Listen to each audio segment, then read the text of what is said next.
Hey, what up, my Vanguard people? So I did want to eventually do this deck profile, even though I feel like set 8 is right around the corner. There's really nothing that we can abuse with WELSTRA, that we can put into WELSTRA to make it better in set 8.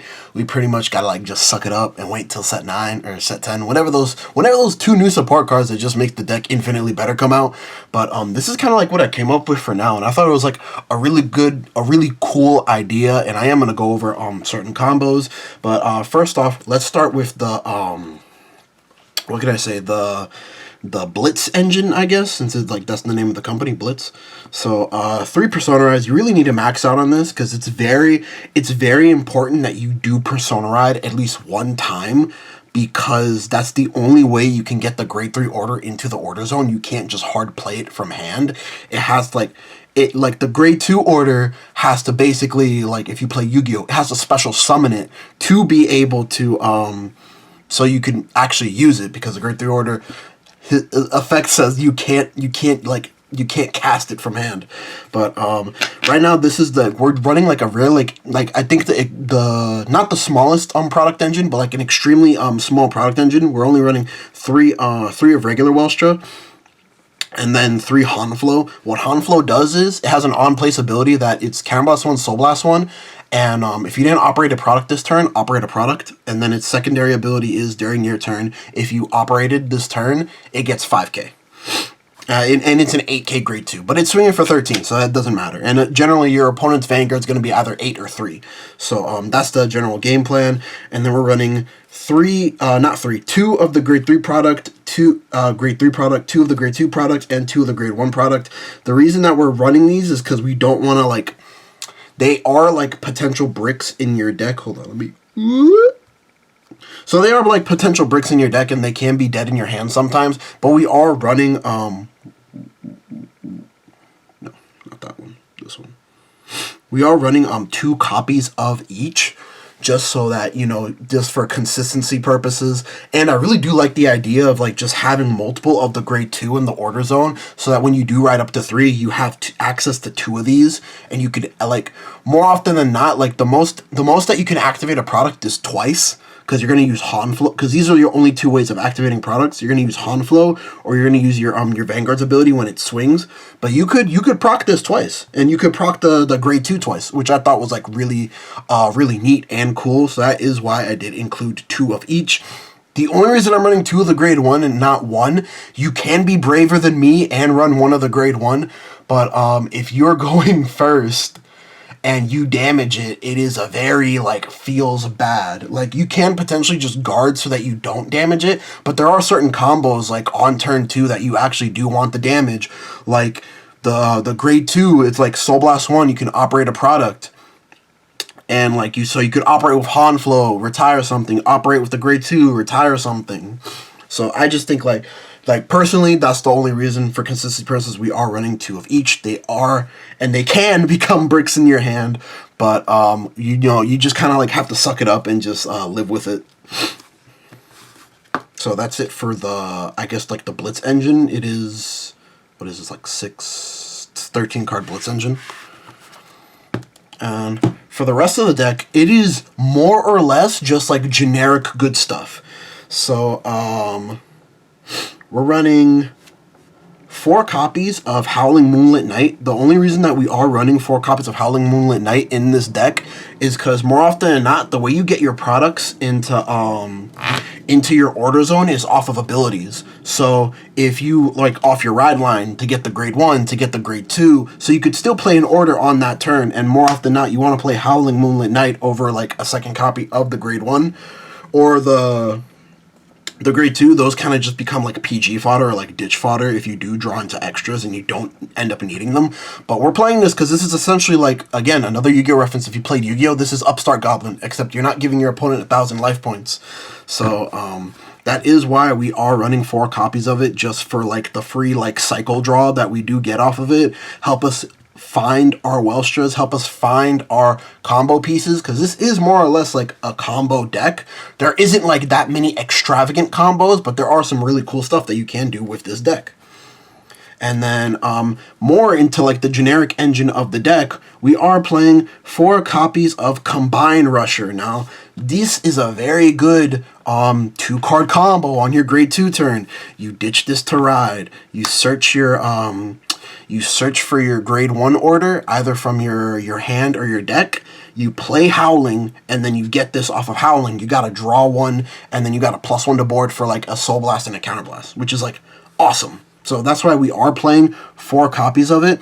If you don't see your Howlings, it can be a confliction, because you're not gonna get the 10K off of it if you did Superior Call one of your grade 3 orders to rear guard, because that's how you're gonna get your 4th attack. So there are some times where like it is gonna be like a slight confliction if you don't have 2 orders in your order zone. But this is like not our plus engine, but this is like our more or less like engine to where it's not too feels bad. Like, even though this deck does feel a little bit feels bad to play because it doesn't have hand advantage, but we are able to procure some type of like board advantage at least, and cycling. And for the rest, we're playing 4 copies of Bobble Mind. It's just really good countercharger, really good soul. Those are like both resources we heavily use in this deck. We can use like a lot of Counter Blast in one turn. We can use like a lot of soul in one turn. So Bobble Mind just like made the most sense to me to play. Let me actually put it right here. Yeah, right there is good. So Bobble Mind just made the most sense to be played. That's we are playing at 4 copies. And because the way the deck ratio turned out, I had a 1-of slot to whereas I could play like basically any one of you can think of, like another order card, another blitz card if we really needed it. I felt like we didn't need it. I felt like the best one of that made the most sense with the way the deck build turned out is that we have a lot of front row attackers, but we don't have a lot of boosters. Our only booster was Bobble Mind. So I wanted to play a card that serviced as an attacker or a booster if needed. So we're playing this grade 1 from set 5. She gets 2k for every set order you have in your order zone. So she can become a big booster, and she can become a pretty sizable attacker. Again, it all depends on how many of these Howling Moonlit Knights that you do see in your order zone, or how many of your Blitz orders that you do see. Not Blitz, but like, you know, the company Blitz. How many of your product orders that you do see in your order zone. But it just made the most sense to me at the time that I did create this deck. But going on to the triggers, and then I'm gonna go over like some like short combos, I guess, or like just like the general idea and like what this deck does, because I know like a lot of people probably don't know what like WELSTRA does. They just know that it's getting support in the future, and it's actually really good. So 3 DPGs, 1 Blitz PG, 1 OT. This is like the best OT in the game right now. Like, don't at me. It is literally the best OT in the game right now. 3 effect draw triggers. This deck doesn't draw, so it really does need the draw triggers. I have considered playing 4, but it also needs the crits as well. 4 into soul crits. It's better to have them and not need them than need them not have them. I haven't run into a situation where I did need the soul crit, but you know, I'd rather have it than not have it. 4 regular crit, and then 4 regular, not PGs, 4 regular heal triggers. So this is my trigger lineup. Nothing too extravagant, pretty standard in my opinion. But let's get into like the combos. Not like really like the combos, but like generally what this deck wants to do. So let's see here. We'll need 1 Hanflo. This is probably what your order zone is going to look like. And that's pretty much all you need. 1 Hanflo and like at least 2 open counterblast. And like let's say for the purposes of this video, this is your order zone. So you're going to start your turn.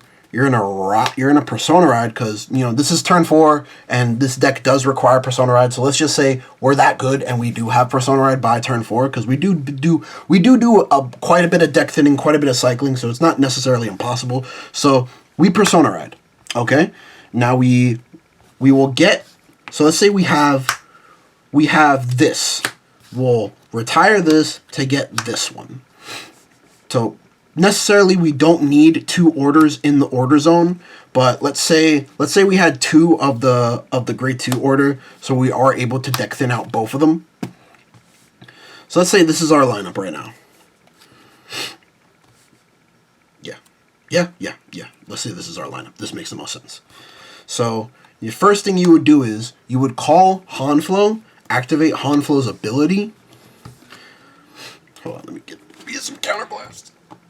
That works. So first thing you'll do is you'll call Hanflo, activate Hanflo's ability, counterblast 1, soul blast 1, operate a product. Now, what you can do is, if you don't have like substantial attackers, you could actually just straight up call one of these right now, because you do have access to it. So let's say we do that. So we'll counterblast 1, return Hanflo to hand, and just call this as an attacker. So we we retired a rear guard, because that's what that's the effect when you operate it. You retired a rear guard, you minus your opponent's Vanguard by 5k, and you've gotten now a 23k beater, 33 since you Persona rolled, and your Vanguard gets 5 since you operated this turn. So let's just say like this is just like a very basic, like this is all we have. So you're going to recall Hanflo, you're going to swing 23 with Hanflo to their 8k, and then you're going to swing with WELSTRA, operate this one with WELSTRA. So you're going to minus their Vanguard by 5k again. You're going to add Hanflo back to your hand, so now you can reuse Hanflo for next turn. And then you're going to call another one. So now you have 2 33k beaters, your Vanguard's swinging for 33, and your opponent's Vanguard's either at between the ranges of, depending if they got a defensive or not, or if they took the attack, between it is either their 8k, 18, well no. In this scenario, they'll either be 3 or 13, depending if they got a defensive or not. So you're swinging 33 to their 3k or 13k, and then you have 2 33k attackers. Now this is all without boosters. And that's like I said, that's the general wombo combo per se that you do want to do. You don't always necessarily have both of these that you are able to abuse on your turn 4 or on your turn 3. But more often, like, even if you had one, you're still able to operate it, minus your opponent by 5k, pop one of their rear guards, and you don't have to call it, so that when you do swing, you'll still have that that 4th attack. And what's also really good is because since this bounces a rear guard back to hand, a part of its cost, you can just call something you normally wouldn't call, like a PG or a trigger, just to like try and beat face. What's another combo I could show? I guess even though I already technically explained it, I guess I could just again go over your turn 2 combo that you could do with this deck. So you're on grade 1, you're gonna ride up to 2, you're gonna discard a Combine Rusher. You're going to discard a Combine Rusher, ride up to 2, grade 1's effect. You're going to get the grade 1 product into your order zone. Now, Combine Rusher will not proc off of this because the order has to be played from hand. That's okay. That's not what we're paying attention to. So, again, you're going to need 1 Counterblast. You're going to need 1 Counterblast and 1 Soul for this combo. Or like mini combo, mini 2-card combo. You're going to play Howling Moonlit Night, you're going to Soul Blast 1, you're going to get to draw a card, and then you're going to Counterblast 1, and then call. So that's the little wombo combo that you can do, even though it's not necessarily like the biggest combo in the world. Like a better combo. Now this will require more resources and more counterblast, and is susceptible to your opponent like just getting a key damage trigger. But a better combo is this. So you're at 2 damage. You ride up to 2. You discard the Combine Rusher. You get the Incandescent Cannon. You'll need Frouts, the grade 2 Frouts in your hand, and you'll need a Hanflo in your hand. So you're gonna play the grade 2. You're gonna play the grade 2 Frouts. Get my soul back. You're gonna play the grade 2 Frouts. You're gonna CB1 and get your Combine Rusher back. Then you're gonna call Hanflo. You're going to activate Hanflo's ability. You're going to Counterblast 1, Soul Blast 1, operate Crouch. You're going to retire a rear guard. Now, this is pretty early in the game, and if you went first, they probably don't have any front row rear guards, so you're more often than not going to minus their Vanguard by 5k. So now they went from 8 to 3. And then you're going to activate your grade 2 Uber's effect. Uber's effect is Soul Blast 1, can operate a product. Products can be operated more than once in a turn, because they're not once per turn skills. So you're going to operate Frouts again, retire a front row if they have a front row. If they don't have a front row, minus their Vanguard by 5k again. So they'll be sitting at 0. So you could swing 10, 10, 13 to their 0. Now again, this is like slightly susceptible to damage triggers, and it does require a lot of resources. You require 2 soul, and you require 2 counterblast. Technically, you don't need the combine rusher in this scenario. This could literally be any other card you choose just to rush. You might or might not have what's it called? You might or might not have what's his face? You might or might not have Bubble Mines, so you might have like this boosting this or this boosting this. But it's just like a really cool rush combo that you are able to do with the deck. And I just kind of wanted to showcase that. So this is actually like a really cool deck. I don't like, the only thing that I see like really holding this deck back is that it does not have like a form of card advantage right now. It's more or less just kind of like a beat face type of deck. A beat face type of deck that just has like the ability to spot removal like up to 2 cards on your opponent's turn. And I think that's just like really good, especially like, the minus 5k power is really good. The multi-attack is really good. The fact that you could operate more than once in a turn, like 2 times max, is like really good. Like, I think it has enough pushing power to end games. I just don't think it doesn't have a form of card advantage to where it's able to stay in the game long enough, or it doesn't have a form of consistency, whereas, again, you need to see Persona Ride 1 time to be able to get off your multi-attacks. Like, there is times that you can just, like, what's it called? Live off the grade 2 Frouts, like, if you're able to act, like, just proc it more than once. So you could still technically just, like, beat face, but you want the multi-attack, you want the Persona Ride, because that's how you're winning the game.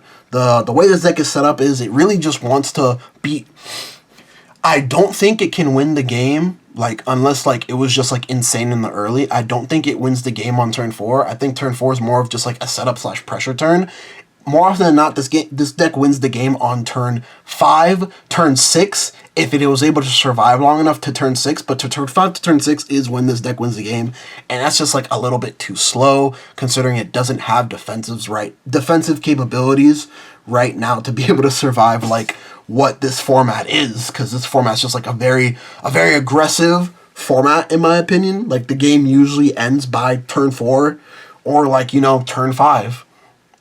And it doesn't, you know, it doesn't have the card advantage, you know, the staying power to stay in the game that long, in my opinion, of course.